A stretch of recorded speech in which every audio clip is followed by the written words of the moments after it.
নিজের ছেলে আবু শাহামা নাবিস খেয়েছিল। কি খাইছিল? নাবিস চিনেন?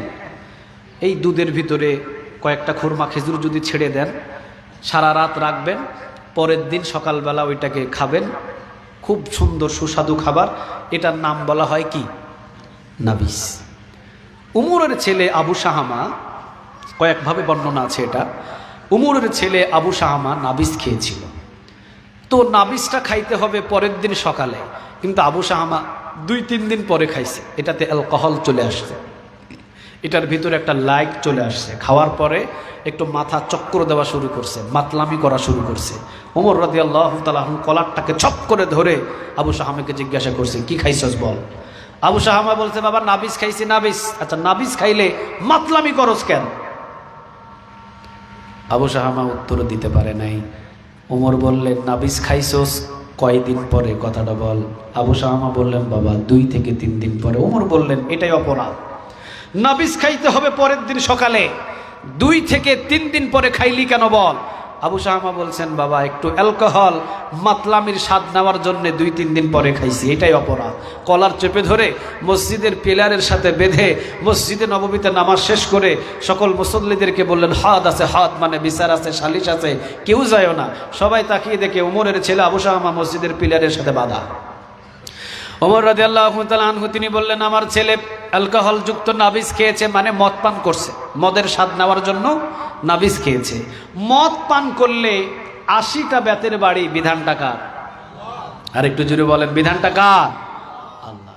একটু কমও করে নাই, বেশিও করে নাই, বেড়েও যায় নাই, নিজের মেধা অনুযায়ী বিচারটাকে কমাই নাই। ওমর রাদিয়াল্লাহু তাআলা আনহু তিনি বললেন, জল্লাদকে ডাক দিয়ে আঘাত করা শুরু করো। অসংখ্য সাহাবীদের ভিতরে চিন্তা শুরু হলো, মনে হয় 10টা মারার পরে দিয়ে ছেড়ে দেবে। কোন সাহাবী মনে করলেন মনে হয় 20টা মারার পরে ছেড়ে দেবে। কোন সাহাবী চিন্তা করলেন না 50টা মারবে। কোন সাহাবী মনে করলেন না, ওমর তো 80টাই মারবে, নিজের ছেলে বলে ছেড়ে দেবে না। এখন জল্লাদ এসে মার শুরু করলেন। 2-4টা মারতেই ওমর রাদিয়াল্লাহু তাআলা আনহু বললেন, আমি ওমরের ছেলে হিসাবে জল্লাদ নিশ্চিত তুমি আস্তে আস্তে আঘাত করতেছো, তোমাকে আঘাত করার জন্য সুযোগ দেওয়া হবে না, চাবুকটা আমার হাতে দাও। সুবহানাল্লাহ বলেন।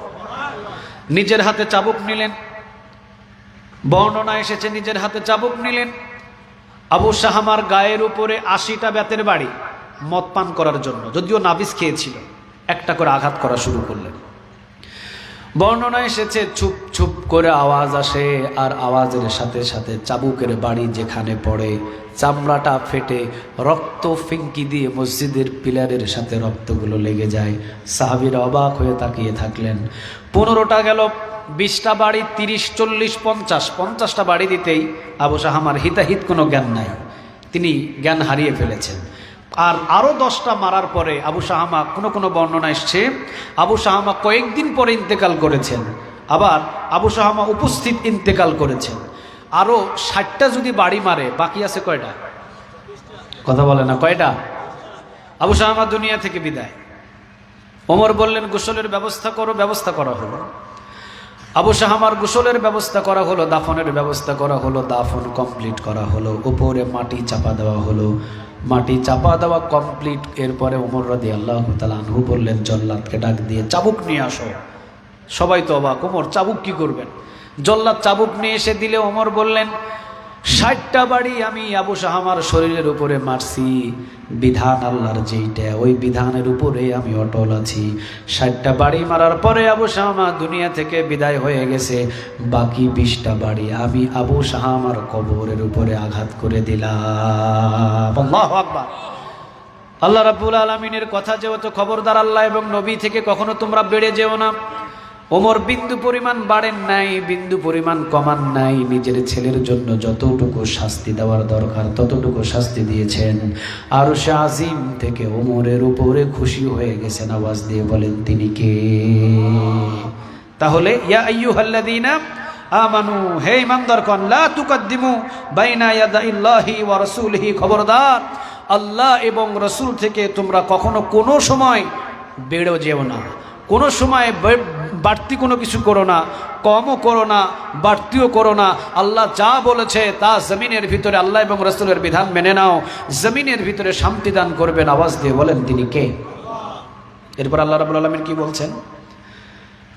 নবীর উপরে, নবীর সামনে যখনই তোমরা কথা বলবা, কখনো কোনো সময় নবীর সামনেও বেয়াদবিমূলক, কখনো উচ্চস্বরে কোনো কথা বলো না। ইয়া আইয়ুহাল্লাযীনা আমানু লা তারফাউ আসওয়াতাকুম ফাওকা সাওতিন নবী। বলেন কথাটা কার? আর একটু জোরে বলেন কার? আব্দুল্লাহ বিন জুবাইর রাদিয়াল্লাহু তাআলা আনহু হতে বর্ণিত, বনু তামিম গোত্রের একজন শাসক নির্বাচন করবেন। রাসূল সাল্লাল্লাহু আলাইহি ওয়াসাল্লামের কাছে তারা আসলেন। রাসূলের কাছে আসতে আবু বকর বললেন, নবী অমুক ব্যক্তিকে বানায়া দেন। ওমর বললেন, না আবু বকর তুমি ভুল বলছো, ওরে বানানো যাবে না, আরেকজনরে বানায়া দেন। এরপরে আবু বকর বললেন, না না ওমর তুমি বুঝতে পারো নাই, অমুক জনরে বানায়া দিন। ওমর বললেন, না না আবু বকর তুমি বুঝো নাই, এই যাকে বলছি আমি ওকেই বানাতে হবে। এই দুইজনের ভিতরে কথা বলতে বলতে রাসূল সাল্লাল্লাহু আলাইহি ওয়াসাল্লামের কণ্ঠটাকে আর বোঝা যাচ্ছে না। সাহাবীদের কণ্ঠ যখন বড় হলো, সাথে সাথে আয়াত নাজিল করে দিলেন। আওয়াজ দিয়ে বলেন তিনি কে? কি আয়াত নাজিল করলেন? ইয়া আইয়ুহাল্লাযীনা আমানু লা তারফাউ আসওয়াতাকুম ফাওকা সাওতিন নবী। আল্লাহ বললেন, খবরদার হে ইমানদারগণ, নবীর কণ্ঠের উপরে আওয়াজ দিয়ে কখনো কোনো দিন কোনো কথা আওয়াজ দিয়ে বলো না। যদি নবীর কণ্ঠের উপরে তোমাদের কণ্ঠের আওয়াজ বড় হয়ে যায়, তাহবাত আমালুকুম, যত বড় ইমানদার হও আর যাই হও না কেন, সমস্ত আমল নামাগুলোরে বরবাদ করে দিবেন। আওয়াজ দিয়ে বলেন তিনি কে? সুবহানাল্লাহ বলবেন না? হজ করতে গেছেন কারা কারা? হাত তুলেন তো দেখি। হজ উমরা করতে গেছেন কারা কারা? আচ্ছা হাত নামান। রাসূলের রওজার যেই কপাটটা লাগানো আছে নীল অক্ষরে দেখবেন, এই আয়াতটা ওখানে লেখা আছে, ইয়া আইয়ুহাল্লাযীনা আমানু লা তারফাউ আসওয়াতাকুম ফাওকা সাওতিন নবী। সূরা হুজরাতের 2 নম্বর আয়াতটা সেখানে সুন্দর করে লিখে দেওয়া আছে, খবরদার রাসূলের সামনে আওয়াজ দিয়ে কান্নাও করতে পারবে না। খবরদার রাসূলের সামনে এসে ডুকরে ডুকরে আওয়াজ দিয়ে কান্না হবে না। উচ্চ সুরে কথা বলা যাবে না। যদি উচ্চ সুরে কথাও বলে, আন তাহবাত আমালুকুম, যত বড় ইমানদার হোক সব আমল নামাগুলো বরবাদ করে দিবেন। আওয়াজ দিয়ে বলেন তিনি কে? এই জন্য ওমর রাদিয়াল্লাহু তাআলা আনহু ওই দিনের পর থেকে রাসূলের সামনে এসে ফিস ফিস করে কথা বলতেন। রাসূল বলতেন, এই ওমর বুঝি নাই, আরেকটু জোরে বলো। আবার বলতেন। আবার নবী বলতেন, ওমর কথা বুঝতে পারে নাই, কি ব্যাপার এত আস্তে কথা বলো কেন, জোরে কথা বলো।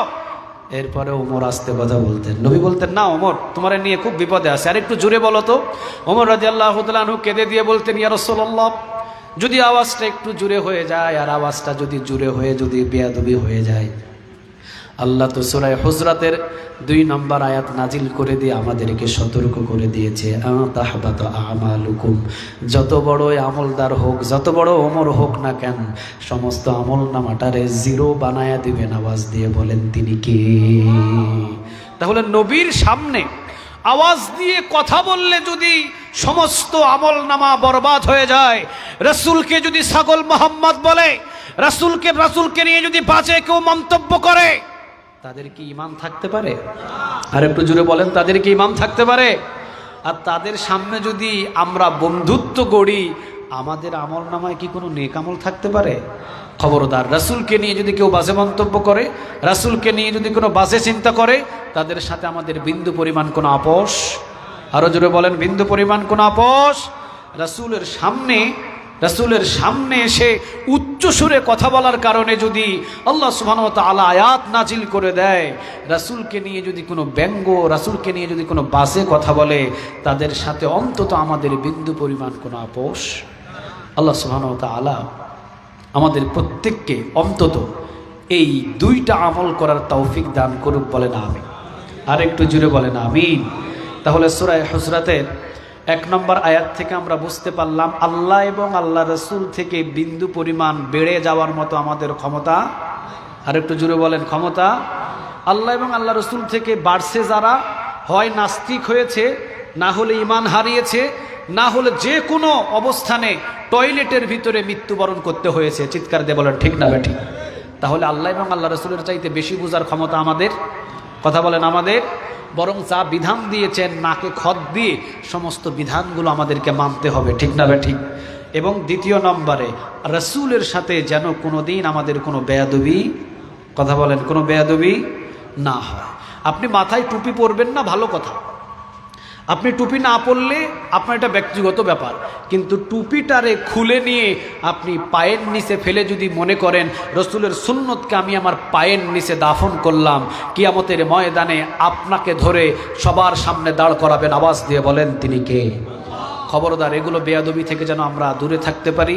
এই রসুলকে নিয়ে যারা ব্যঙ্গচিত্র করে তাদের সাথে যেন আমাদের কোনো সম্পর্ক না হয়, তাদের উচিত বিচার যেন আমরা বাংলার জমিনে করতে পারি। আল্লাহ সেই ইমাম তুমি আমাদের সবাইকে দান করো, বলেন আমিন।